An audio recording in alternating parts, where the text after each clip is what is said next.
What's up everybody, Matt Moran here for another car review. This is the 2014 Shelby GT500.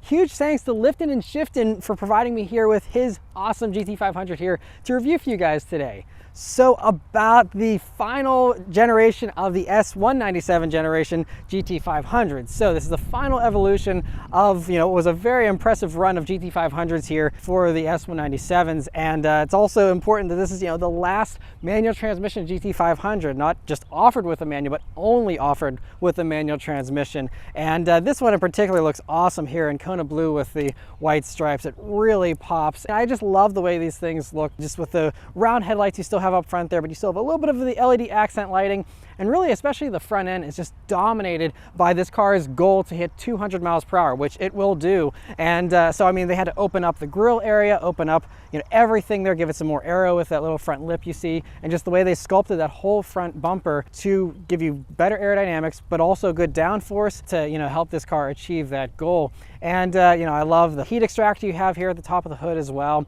and it just looks so muscly. I mean, the way the fenders come out here, it just really has a great look. And this one isn't even lowered or anything, and it still has this really hunkered down, aggressive kind of hunching forward look to it. And then coming down to the sides here, you also have forged wheels from the factory, which is awesome. So you have these really cool multi-spoke wheels, and they're hiding these big Brembo brakes behind them. And I also love really big Shelby badges here on the fender and the one on the grille there, and the stripes here on the sides, which is just so classic. What you expect out of a GT500 to have these side stripes and the over the top stripes as well. And I also still love the side profile here of the S197s. Having the classic fastback kind of design there, it just really works and still has just aged so well. And now this car being basically 10 years old, it still looks just as good as it did 10 years ago. And I think that really is a testament to just how well this was designed, back when it first came out. And then going out to the back, even those taillights, I still think they look so cool. How you have the LED rings there for each of those tri-bars, and a nice large badge there in the back as well. This one also has the Borla Attack exhaust out back there, so that also gives you those nice large chrome exhaust tips there, which not only look good but also sound very good, of course, as well. A little bit of a rear diffuser there in the lower part of the rear bumper too. You have that rear spoiler, which again is designed to accommodate that high top speed. So that's why it doesn't have a ton of height to it, but it's nice and streamlined there to allow you to have minimal drag to help this car reach that top speed. But yeah, overall, I just think that these GT500s still just look so good. The interior of the 2014 GT500 is still so classic Mustang, and I really love these S197s because they were very retro, with the round gauges and having, the double brow for the dashboard here and everything. Even in these later years, they retained all those cool touches while still blending in some of the new and modern as well. So first thing, sitting down in these seats, you have these awesome Recaro seats, which were optional. If you go for the regular seats, they will be heated, but here with the Recaros, you don't get any kind of heating. They're also just manual adjustments, but really hug you in nicely. Good thick bolstering here, and you have a little bit of Alcantara as well to make them a little bit grippier on the sides. But I really love how they're all leather in the middle here with the white stripes that mirrors the outside. It's just such a cool look, as well as the large embroidered Shelby snake there, which is great. And then the steering wheel here is also very much like any other newer S197 wheel, which means you have a really good 9-3 grip, although it is hard plastic by your thumbs there, but not a big deal. And you also have nice little 10 and 2 notches here, and you can see it's Alcantara around that area. And this one, again, being 10 years old, this one actually has about 82,000 miles on it, which is very impressive. But even with that amount of miles, you can see the Alcantara has certainly worn away, but it doesn't take that many miles for Alcantara to look worn out. And so one little thing that doesn't age great, but aside from that, a really great wheel here with the leather on it as well. And the gauges, though, are probably my favorite part of this interior. I love the round dials with the big needles and everything. It just looks so cool. And of course, here in the Shelbys, you have a speedometer that goes up to 220, which is fun to see. And also, of course, the fonts are unique and all of that, but really cool, just the way they have it all laid out. And you still do actually have the track apps in the middle there. That's something they added for 2013. And obviously, it's not quite as advanced as the stuff you see in the brand new Mustangs with the huge digital gauges and all that. But, it still has all the same stuff. You still have your, acceleration timers. You can go through all the different data you can record here. You also have the different gauges. So it'll show you a boost gauge or, anything you want to see, honestly. You have it all right there, just a few button presses away. And great to have that. You also have, your typical trip information, all that stuff. And obviously, the screen's not that big, but it's everything you need it to be, and has, more information and honestly more performance information than even some performance vehicles here in 2022 have. So Ford did a really good job, you know, future-proofing these and also just being ahead of the curve back then. And so really great gauges still. Coming over to the center of the dashboard here, one thing that wasn't future-proof quite as well is the navigation system, which was, this one has as an option. You could still get the standard radio with a tiny little, you know, LCD display if you want, but this one does have the screen, which makes it feel a little more modern. And you do have sync, so it has, you know, Bluetooth, you have a USB jack, auxiliary jacks, all that to, you know, continue to have that modern connectivity here. But the menus, of course, are certainly dated and, you know, a little old-fashioned looking with the way everything works. But, you know, it still works fine as all the basics. Again, this isn't a car you're going to be listening to the radio a whole lot anyway, most likely, especially with this one's Borla exhaust. But, you know, still nice to have, again, all the modern basic functionality here still. And, you know, little volume and tune knobs. This one also does have a shaker stereo, but I believe there's an upgraded shaker, which gave you a subwoofer in the trunk, which this one does not have.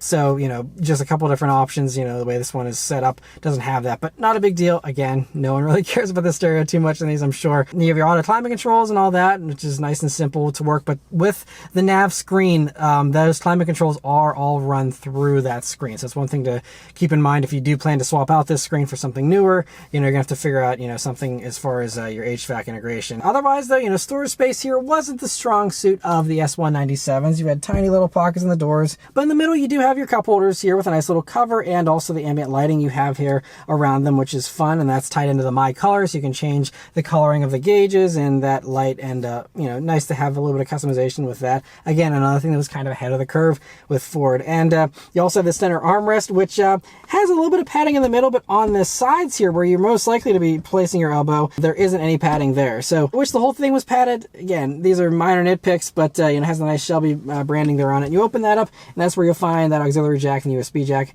as well as a power outlet. There's also another power outlet up there on towards the top of the dashboard, but a good deep space there in the center, so you can fit a good amount of things in there. So great to have that. Going on to the back seat here in the GT500s, it's the same as any other S197, which means headroom is tight for sure, and obviously not a lot of legroom either. But smaller people, you know, should fit in there just fine, especially if the people up front here aren't too tall. You know, it is a usable back seat, so that is certainly a nice little perk to have, but probably not a back seat you're going to want to use every single day. Trunk space is also pretty good here in the S197s, not quite as big as what you get in the new S550 generation, but, you know, still a good amount of space, nice and wide, you know, for fitting a golf bag or something like that. And it kind of does go up towards the back there a little bit. It's a little bit of a slight grade. So, you know, not super practical or versatile, but those seats do fold flat here in the back. So you can drop them down and, you know, get a little bit of extra space if you want to pass through something a little bit longer. You know, nice to have a little bit of extra practicality there with that. And so overall, you know, I mean, again, none of that stuff is what this car is about, but it's nice to know that you can still, you know, fit a few things here in it. And it is still a nice practical daily driver. All right, but let's start up and go for a drive. The GT500s here still have the SVT key from back when SVT was a thing. So cool you have that, but still just a normal key, but it does have the buttons on the back there. So nice you have all that. But anyway, just slip it into the slot, twist it, and roars to life. And it really does roar to life with those Borla attacks. It's awesome. Alright, so setting off here in the GT500. So the first thing that you'll notice setting off in one of these is that the clutch lets out very high. It's like 3/4 of the way up, and so it means that you're going to be, and this also has a super fast throttle response. So I mean, you have a lot of revs very, very shortly after you just touch the gas pedal. So it makes for a tricky setup whenever you're first starting out, but something obviously you get used to, muscle memory and all that, and then you're good. Other things though to note about these, so you have a shifter that is nice and weighty. So it's the Tremec 6060, but it's been beefed up here for this evolution of the GT500, and so it's, you know, stronger all around to handle the extra power. Of course, Ford obviously made this well-rounded. They beefed everything up to handle all the improvements, and so you know, even though it is a little bit of a heavier shifter, you know, it's very precise. It feels really good so far, but we'll certainly be testing out here more. Otherwise, the visibility is also pretty good here in the S197s. You know, you have an A-pillar that isn't too thick. You have the little controls for the mirror there right at the base of the A-pillar, but really not hard to see around because you're sitting up fairly high in these. But there's my my rough shifting here because of this high clutch. It's kind of funny. But view out of the back is also really good here in these S197s, so no issues there. Brakes also, as I'm leaning on them, those feel good. They're nice and big. I'll talk more about that once we are doing some back road driving, but just getting a feel for it here already. It's very, very strong. I'm just really impressed by the throttle response. That's the one thing that really surprised me. And I'm going to leave the windows down because it just sounds so good with the Borla attacks. You can hear, I mean, even crackles and pops a little bit there. Yeah, this thing is, oh, it sounds so, so good. It's got this classic kind of muscly sound to it, while also just sounding very modern too. And I also am hearing a little bit of supercharger whine, even with the windows down here, which is appreciated because the brand new GT500s have like no supercharger whine. It's the biggest disappointment. When you have a supercharger, you want to hear the whine. This, you can hear the whine, and so it's awesome that you have that. But let's turn down onto this back road here and see how it does. Here we go.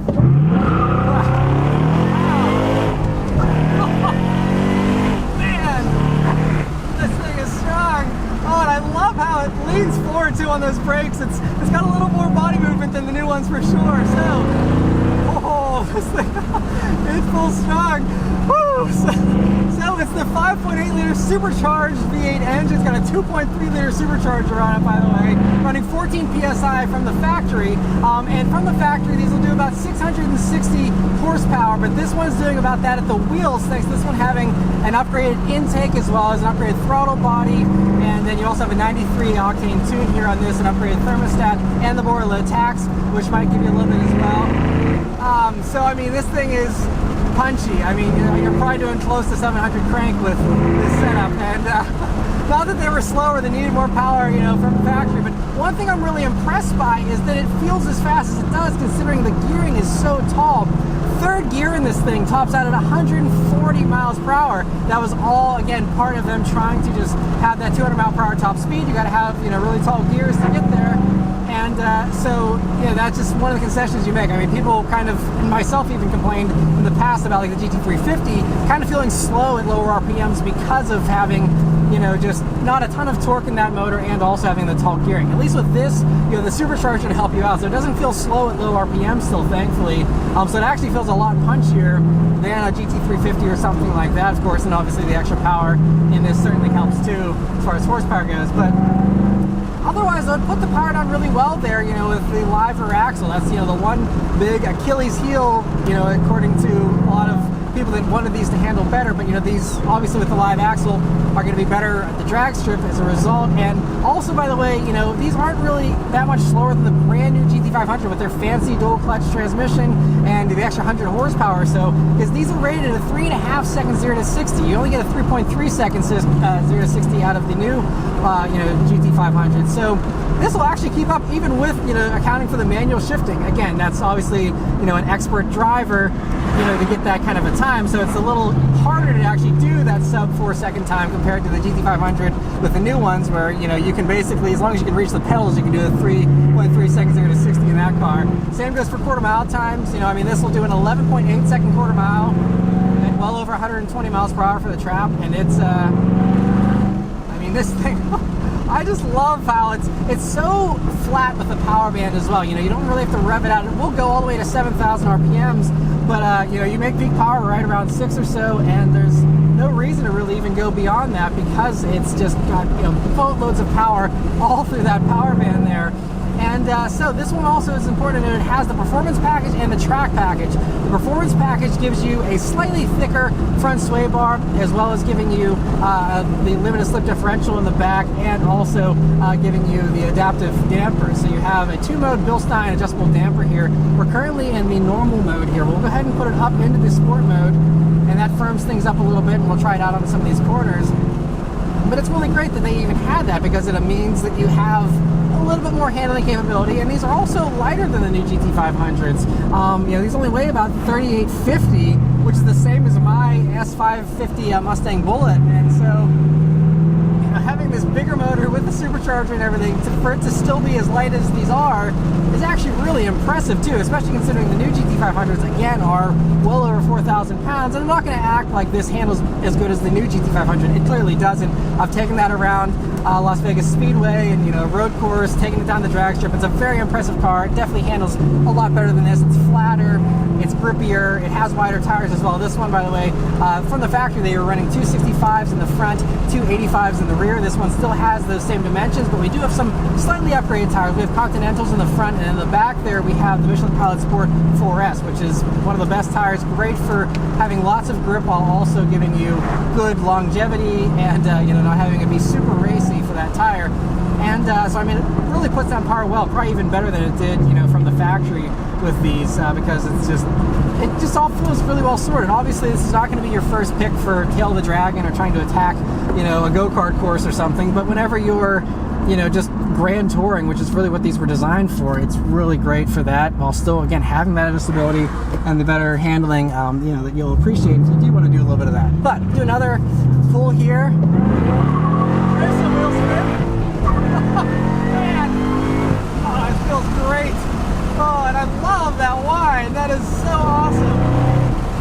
But yeah, honestly, you know, I think first and second are fairly short gears, so that I'm still able to really rev out first and second and still have fun in third gear, even though it goes to 140. It's got plenty of punch that, you know, I mean, third gear will still plant you in the back of your seat hard. So this thing is not a slouch because of the gearing. I know some people like to upgrade the gearing and, you know, go for 355s or 373s in the back there.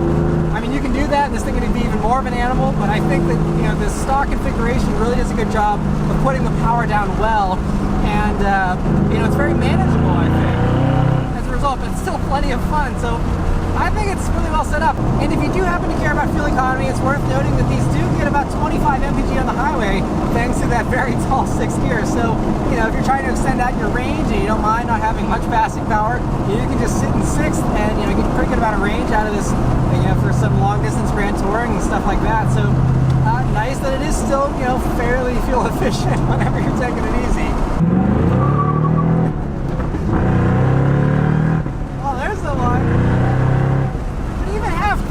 This thing still wants to spin the tires, so it is a ton of fun. Obviously, you can go wider in the back there if you don't want any wheel spin, but I like wheel spin. I know it's not the fastest and it slows you down if you're going at the fastest time, but I think that adds some drama and fun, and something you actually get a little less of with the new car as well. You know, those are really good at putting the power down, especially with the track package. I'm sure the base ones are a little more tail happy, but this, you know, is a little wilder feeling, and, you know, with the manual and the more raw feeling of the S197 GT500s, you really feel more in control, like you're the one that's responsible for what's happening a little bit more than the other car, which more so just feels like you're along for the ride in those new ones, in a very fun way. They're fantastic and amazing cars, but this is a whole different experience, and I can really see why a lot of people prefer this over the new one, because it is a much more raw sensation. Yeah, this thing is an absolute blast. I can do that all day. It also has this very organic feeling to the throttle response, where it feels a lot more natural than the newer cars, and the way that the power builds and everything, it feels a lot more old school, and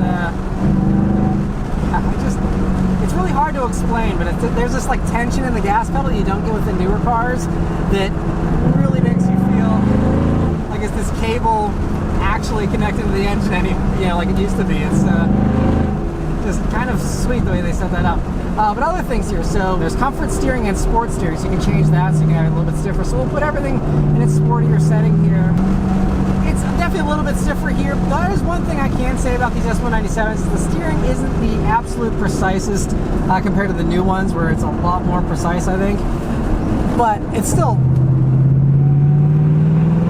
works really, really well. But it's just funny to note that, you know, in sport mode here, it does get tighter, but it's not as tight as a new Shelby or anything like that. But, you know, they do handle better than I think a lot of people gave them credit for back in the day. And it was an easy target to say, oh, it's got a live rear axle, therefore we can just write it off. And, you know, it's not the case. It still handles so well. And there's a lot of really impressive Mustang race cars with live rear axles that, you know, still will take down much more impressive cars with fancier suspension setups if you set it up right. You know, this can really still be very, very dynamic.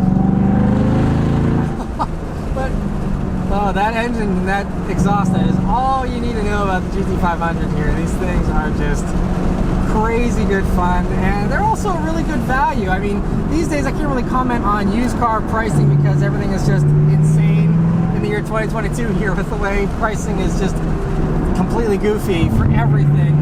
But what I can say is that when these were new, they only cost about $55,000, you know, for a base model. And when you adjust that for inflation, that still only comes out to, here in 2022 dollars, about $68,000. And I mean, most GT500s, you know, are, you know, almost 10 grand more than that, even for a sparsely equipped one. So that's just, you know, goes to show how these were really a solid value. I mean, yes, it's less sophisticated with the suspension setup, and yes, you know, you don't have all the toys you have in the new one, but they really delivered such a good performance bargain for the money back then.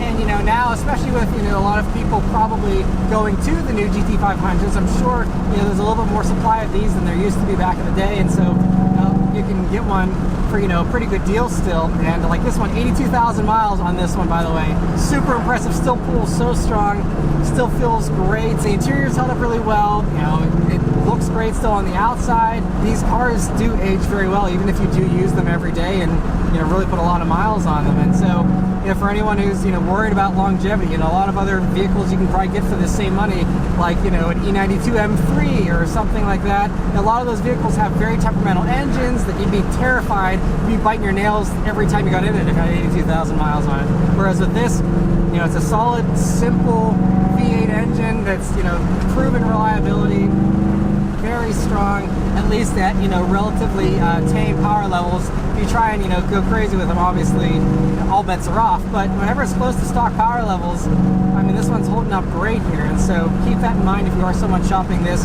versus some of the other competitors. Oh man.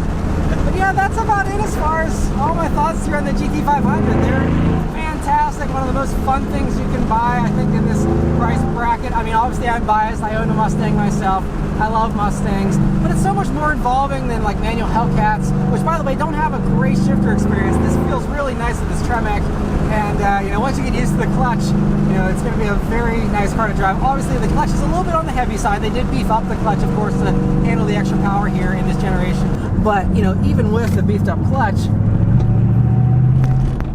does really well. Now, I mean, it is worth noting, you know, the live rear axle, you're going to sacrifice a little bit of ride quality here on the streets. When you're going over bumps and potholes, it's going to be a little bit bumpy, but that's all part of, again, the more raw experience here of these cars. And it's all these S197s, especially the special edition versions, really feel, you know, exciting and fun. I mean, I love the Boss 302 that I reviewed many, many years ago, and even a modified 5.0 of this generation still is a ton of fun. But here, you know, this is the ultimate with the GT500s. This is just, it's so easy to just break those tires loose. I'm not going to abuse this thing, but I mean, it's so easy. You could really, you know, just be a complete hoonigan in this thing with, you know, just smoking the rears constantly. It gladly will do it. I didn't even turn off the traction control. I didn't use launch control. You don't need to have fun in these things. They're just an absolute blast, you know, because they just have so much power. It just feels so good. But anyway, huge thanks again to Liftin' and Shiftin' for providing me here with his GT500. Definitely go check out his channel, by the way, if you want to follow along with his build journey. He's going to be doing a smaller pulley here on this and a bunch of other mods, and also just documenting what it's like to have one of these, and you know, what the ownership experience is like. So definitely be sure to follow his channel. I'll include a link in the description below, and also a card up top to click on. And but yeah, so thank you all very much for watching. I'll see you on the next one. Take care.